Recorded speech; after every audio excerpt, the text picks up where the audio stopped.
All right, I'm going to go ahead. All right, so the next session for the evening will be our keynote speech by Imam Abdul Malik.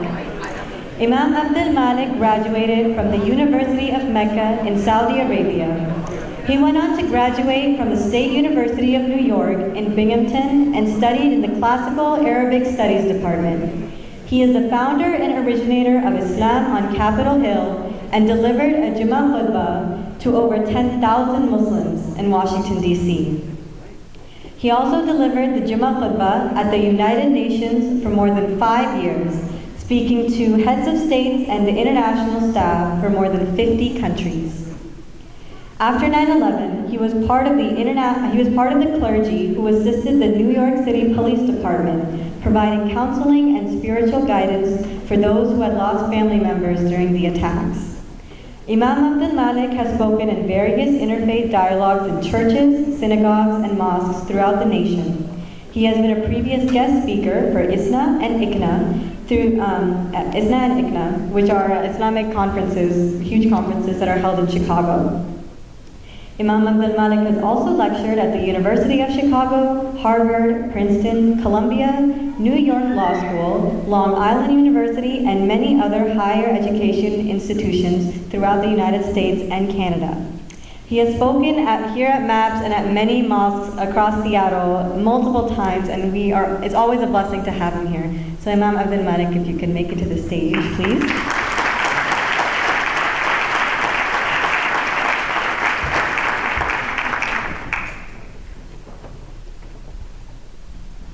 Thank you. Assalamu alaikum, good evening. I know there's some Muslims in here, right? Assalamu alaikum. Bismillah ar-Rahman ar-Rahim, walhamdulillahi rabbil alameen. Wassalatu wassalamu ala ashraf al-Mursalin, Sayyidina wa Habibina Muhammadin sallallahu ta'ala alayhi wa sallam. We begin in the name of the Creator, the Beneficent, the Most Merciful. We thank the gift giver of life for all of the blessings that we have received. We thank God for giving us such a beautiful prophet in the persons of Abraham. We thank him for Moses, who was a liberator for his people, who was blessed to receive the Torah. We thank him for Jesus, who received the gospel. For the Quran says that Jesus made the blind see, made the deaf hear, and resurrected the dead by God's permission. And we thank Allah for choosing a humble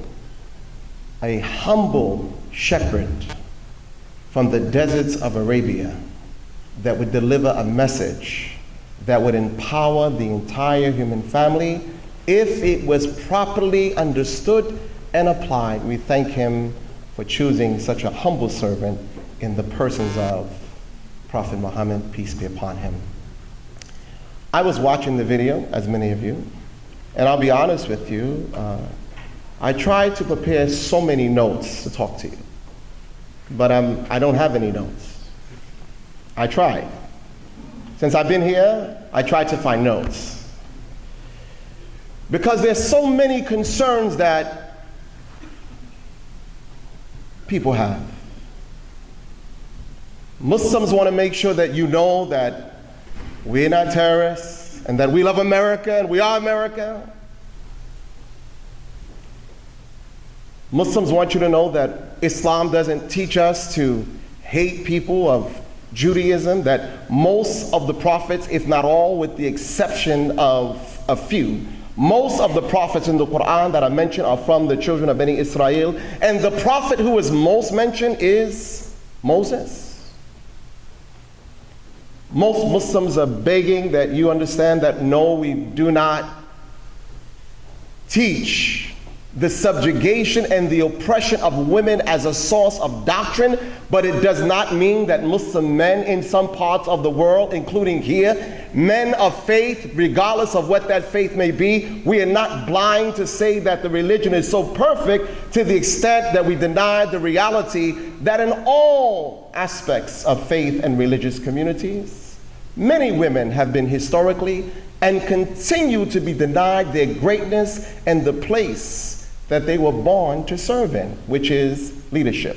Every great man, be he a doctor, a lawyer, engineer, a scientist, a technician, a judge, whatever that man may be, every one of us sitting here as men, we were born of a woman. When you couldn't feed yourself, your mother fed you.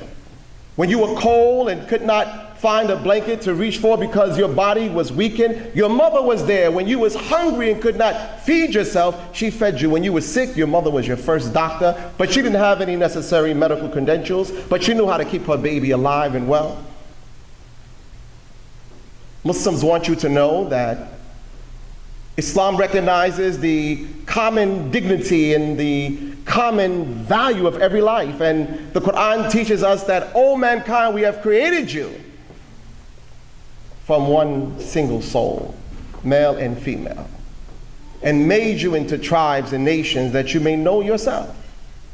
That the best of you in the eyes of the originator of life, it is not the black or the white, the rich, the poor, the male or the female, the Jew or the Gentile, but in the Creator's eyes, the greatest of us are those who are most conscious of our responsibility to our Maker, as well as conscious to our obligation to humanity. Muslims are hoping that those of you that are sitting here that are from the FBI and CIA and Homeland Security and the police department, they're hoping that you understand they don't really have any criminal intentions and they would appreciate a little mercy in the process of being investigated. They're scared. I understand Muslims. So it's hard for me to find a speech, and others will tell me, well, brother, you know, this is a very important event. It's an Iftar dinner, but don't preach religion. Well, why are you having Iftar dinners if it's not about religion? See, one of the things that Muslims in America have to do is recognize that one of the greatest things about America is the freedom to express your ideas and your faith without fear. We don't have to be afraid of saying what we believe. So I had to ask myself, what do I say? What do I say? What I would like to say to all of us that are sitting here, we live in very difficult times. We also live in a great time where we see an amazing generation of Americans from all walks of life, from every faith, from every color, from every persuasion. There's a quiet generation of Americans who believe in the dignity of all people. They don't necessarily make it on CNN, and that's fine. We may not make it on Fox News, and that's fine. But the change that we seek will not come from television. It comes from the transformation of hearts, which requires education. And tonight, what we're doing today here may have never happened 50 or 100 years ago. So we are blessed, and we must be thankful for all that we have been given. So I respect business institutions that make a strong appeal that we gather and don't talk about religion. But you need to discuss religion because religion is what's destroying the world today. I don't mean divine guidance, I mean the man-made systems of religion that keep turning us against each other. We need to discuss religion and all of the killing that has taken place and the subjugation of humanity that has taken place in the name of God, but yet not the work of God. We need to discuss religion because most of the laws that are used to deny people their humanity is being taken from religious texts, even if its interpretation is incorrect. We need to talk about religion and its impact. Every man and woman in here that takes an oath of office as a judge or the president of the United States of America holds their hand up and the Bible is put before them. Why? Because one of the legacies of America is that the founding fathers and the founding mothers, we have to talk about the women that helped shape America and made America what it is. It's not just the geniuses of men, because all those men had women in their lives who were behind the scene, shaping a magnificent journey for all of us. So now,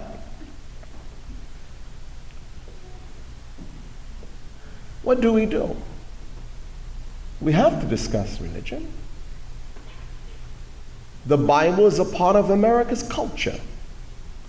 We have to discuss Judaism. Many of America's great institutions of higher learning are founded by great minds of the Jewish community.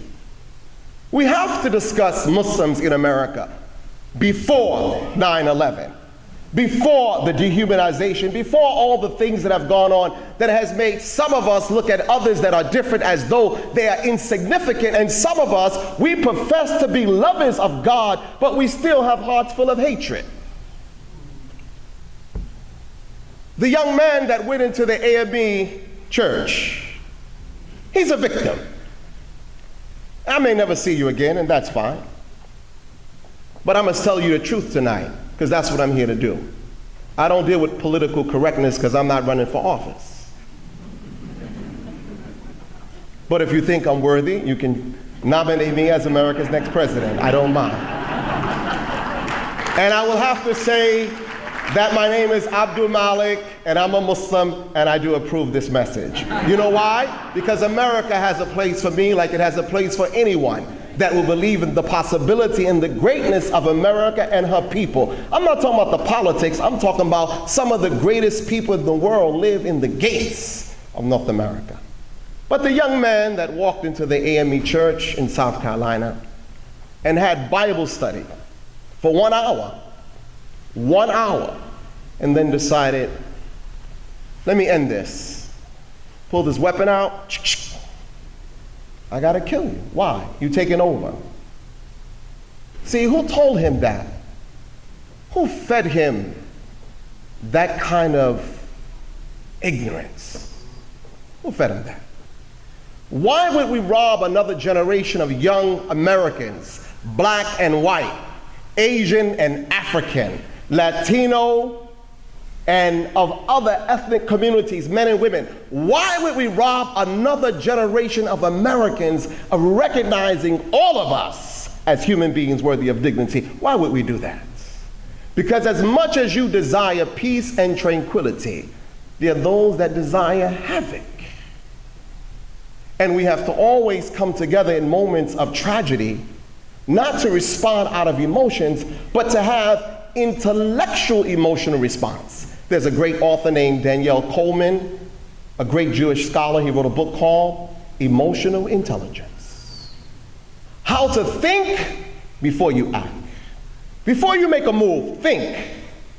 So the young man that pulled that trigger, he is a victim of hateful teachings. They were Christians, so he didn't kill her because they wasn't Christian, they were Christians. And I'm sure he was raised in a Christian home. Not that Christianity would make him do that. If you love Jesus, the last thing you would ever do is kill somebody. If you love Moses, the last thing you would do is kill somebody. If you really love Prophet Muhammad, the last thing you would desire is to kill an innocent human being for whatever reason you can think of. But he killed them. And the nation is mourning.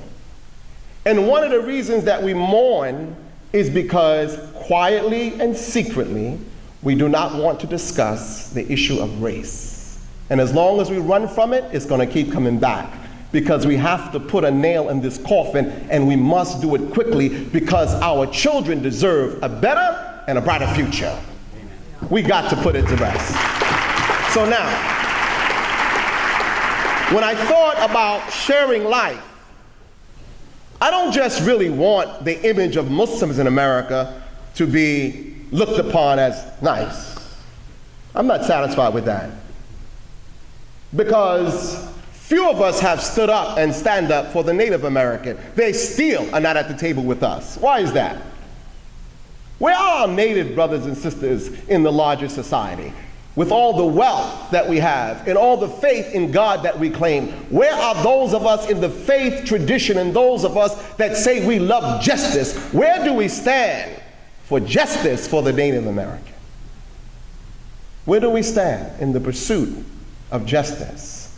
Where, as one man once said so profoundly, women cannot buy bread cheaper, they cannot buy gas cheaper, they cannot buy homes cheaper, but yet they make less than a man for being a woman who is the essence of his existence. Why is that? Why would we pay women? I got 5 daughters.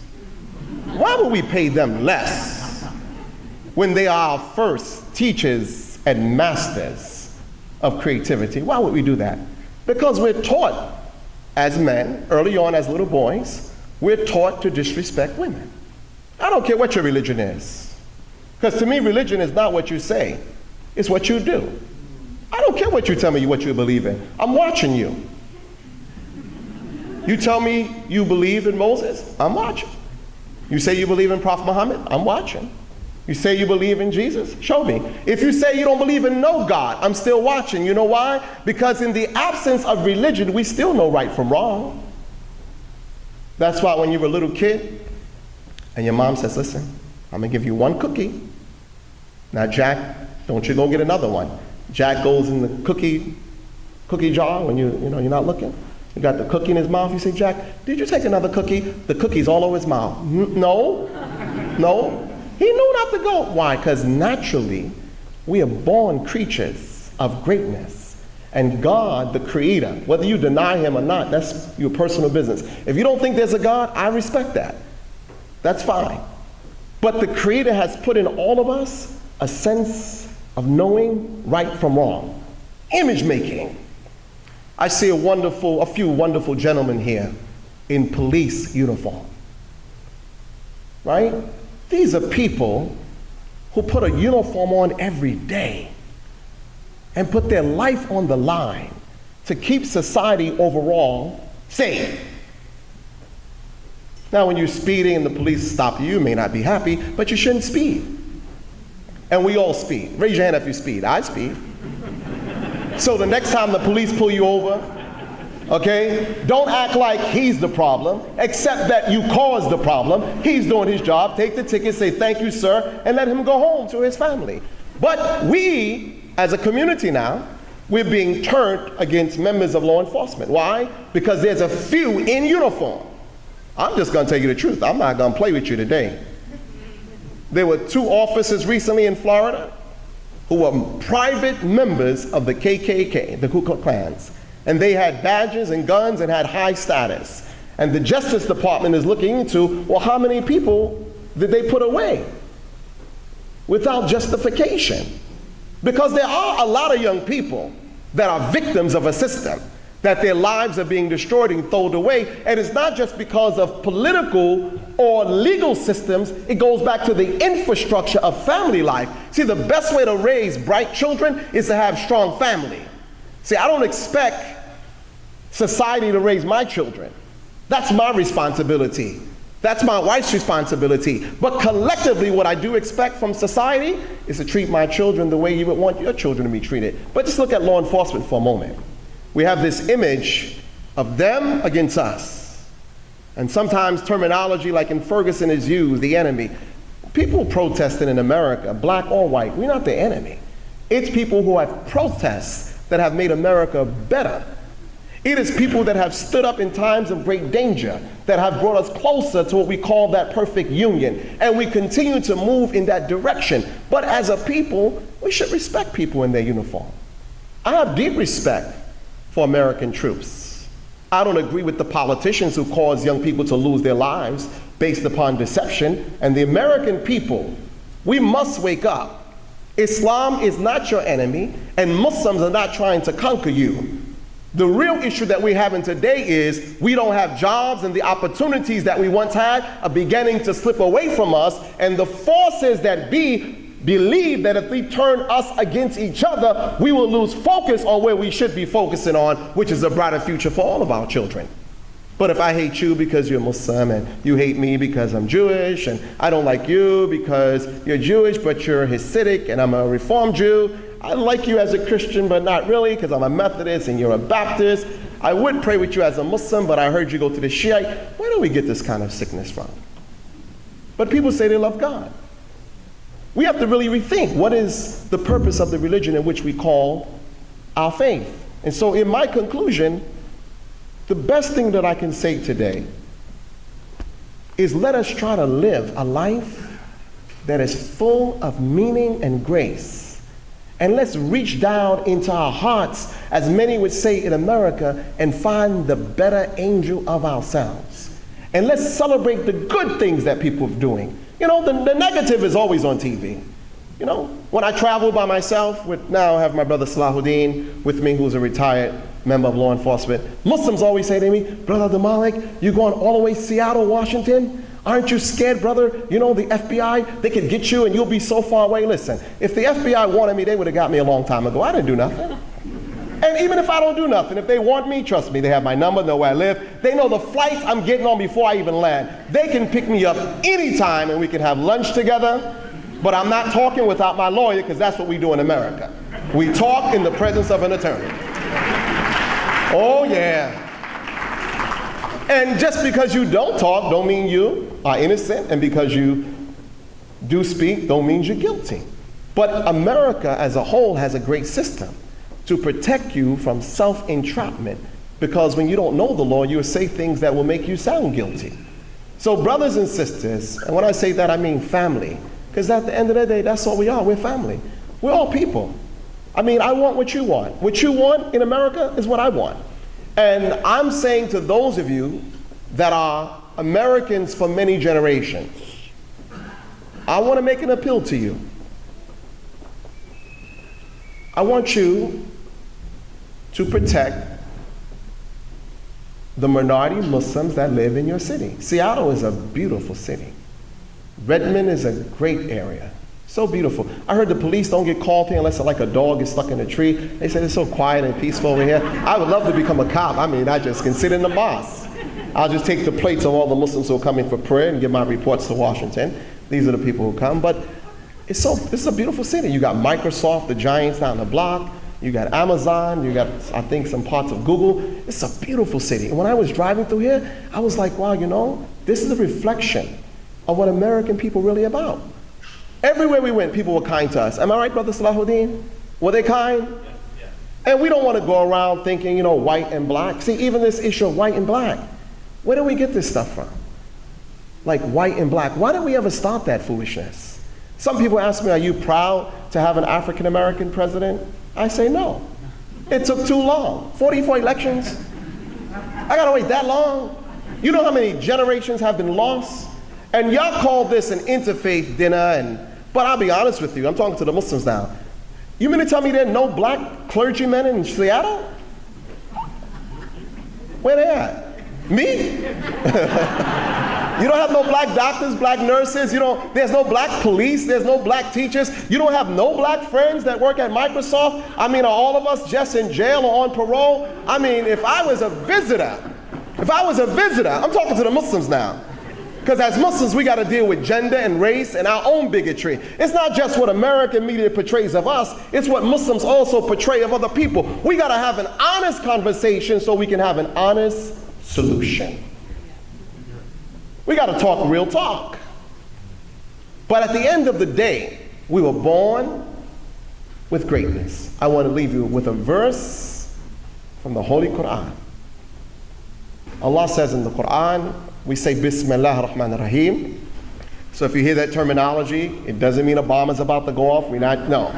Bismillah ar-Rahman ar-Rahim means in the name of God, the beneficent, the most merciful. If you hear somebody say Allahu Akbar, it only means that God is the greatest. That's all it means. Now people do stupid things saying Allahu Akbar, but that shows they don't really know what they're saying. But the Quran says, Inna khalaqna, Bismillah ar-Rahman ar-Rahim. وَلَقَدْ خَلَقْنَا الْإِنسَانَ فِي أَحْسَنِ تَقْوِيمٍ ثُمَّ رَدَدْنَاهُ أَسْفَلَ سَافِلِينَ إِلَّا الَّذِينَ آمَنُوا وَعَمِلُوا الصَّالِحَاتِ. The Creator says we have created the human being in the best of molds. But out of all the creatures of creation in this universe, you are the crown jewel of creation. You are number one. If we are the crown jewel of creation, then we need to look inside and find the better us. Because peace is not an external factor where you put it on paper. You've got to clean the heart. You see, I tell people, the Confederate flag, personally, it don't bother me. You can have any kind of flag you want.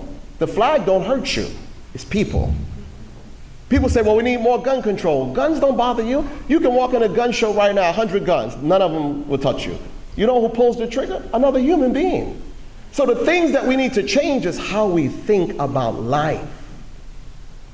Not only locally, but globally. And Americans need to understand that Muslims in America, we feel pain if we see Muslims around the world being killed. We may be afraid to tell you, we may be politically correct, but if we see Muslims being killed by people that are supposed to be our citizens, it hurts us to know that a young man walks into a church and fires off a firearm and reloads 5 times. That hurts us. But I love the president and respect him. But to the president, I would say the same is true in Afghanistan. When people are having a wedding and a drone just come out of nowhere, something is wrong with that. Now, I know we have to be politically correct here, but I'm not going to do that for you. Because you know we need to stand up. The same thing for Muslims. When we see Jewish people being disrespected by Muslims or anyone else, we should be the first to stand up and say no. We be the first ones. No. Because the Quran says that amongst the people of the book, the Jews and the Christians are righteous men and women who stand devotedly in the worship of God, and if you give them a trust, they will return you the trust, and faithful indeed. What about those verses? We got to read those verses because they're there. The first protector of Muslims, as the Arabs were persecuting the Muslims in the gates of Mecca, the first means of sanctuary, safety, and security came from a great African king named Najashi in the gates of Ethiopia. He protected the Muslims first, who had to make migration from Mecca into East Africa. The first protector of the Muslims was a Christian. You don't learn to hate Christians as a Muslim. Fox News may teach that, but that's not what I've learned. In fact, when I became a Muslim, I loved Jesus more because I began to study him for the first time. Some of our greatest teachers in New York City, in law school, in medical school, 3 minutes. I knew as I heated up, my time would run out. We have many great, I'm gonna tell you something that's funny. When Muslims get in trouble, we look for a good Jewish lawyer. We won't hire anybody but a good Jewish lawyer. It's true. Look how crazy we are. Muslims and Jews fighting, right? If I can't find halal food, I'm looking for kosher. And God knows if a Muslim works at Amazon or Microsoft and there's a beautiful Jewish woman, he's got eyes on her because she's kosher. He can marry her. No, I'm being honest with you. We need some psychiatrists to examine how we think. Like, people bash Islam so much, but then we're protecting Muslim countries all over the world. We got bases everywhere protecting the Muslims. I know it's the oil, but it's under the Muslims, It's the oil. We love Muslims. But I leave you with this, just let's try to be better people, that's all. I don't want to have more harmony between Muslims, Christians, and Jews. What about our brothers and sisters who are Hindus and Sikhs?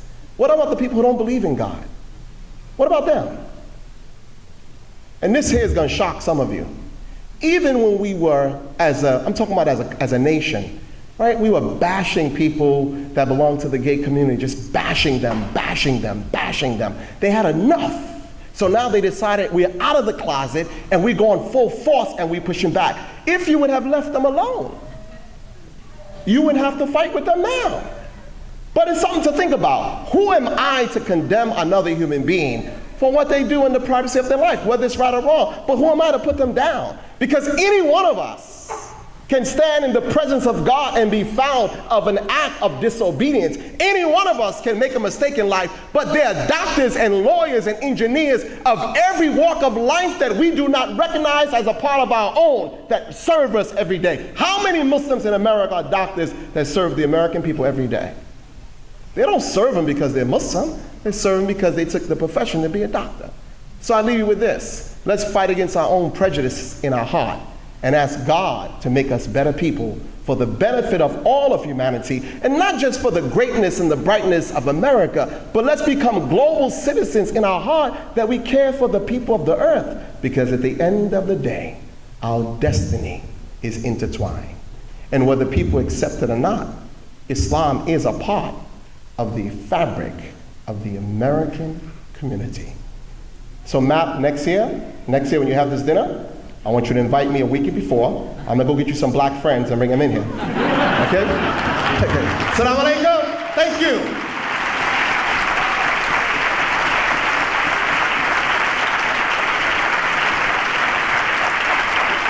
Thank you so much, Imam Abdul Malik. Can we hear it one more time for him? Thank you so much.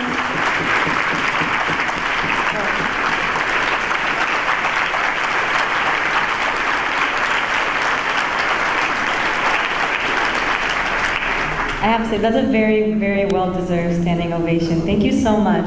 All right, so it is, our Q&A is approaching. If you guys have any questions, please hold them up in the air so our volunteers can collect them. I don't see anything in the air right now. Do I see a few? Yes, make sure to hold them up in the air so our volunteers can collect them. It's going to be a little hard to move the mic back and forth. We have a few up here. Guys, a few up here. All right, so our Q&A session will be moderated by Brother Tariq Dawood, the president of the Interfaith and Outreach Committee at MAPS. So yes, and please continue writing down your questions. We have a couple minutes to have our Q&A session, and Imam Abdul Malik will also give a little bit of his, no, is that okay? Give a little bit of your boundless knowledge to answer some of the questions if we need your expertise. Oh, that's perfect. All right, so, yes, hold them up. Yeah, this is a great opportunity. I wish I could just, I have a ton of questions I just want to ask. I'm not going to ask them here. They're not going to help anyone. But yeah, all right, so we have some coming through.